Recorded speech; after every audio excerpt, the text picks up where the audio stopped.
Art lovers say an historic fountain which was knocked into pieces by a car will likely be rebuilt. The sculpture was hit by a vintage car this week. Local 12's Jeff Hirsch shows us why this particular piece of art means so much to the community.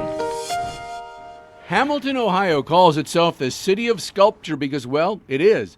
Between the Pyramid Hill Sculpture Park and the rest of the city, more than 100 pieces of sculpted art and statues grace the community.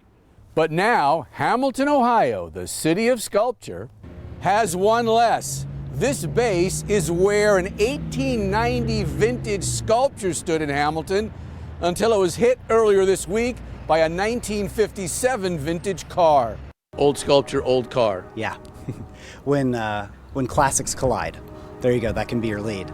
The sculpture stood in a pocket park at one of the busiest intersections in Hamilton, Martin Luther King Boulevard and High Street.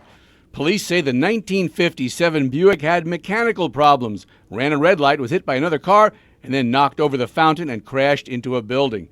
The building was dented, the sculpture had it worse, a sculpture which had a specific theme.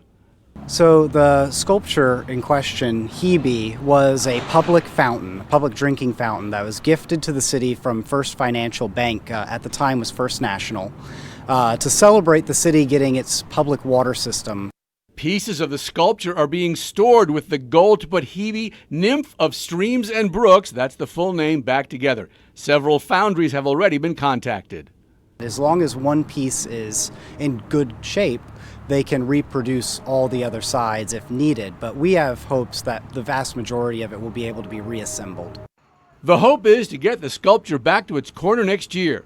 Certainly seems doable. After all, this is the City of Sculpture. Jeff Hirsch, Local 12 News. And officers say the Buick, which crashed into the fountain, is also a total loss. There were no serious injuries, though, and police did not cite the driver.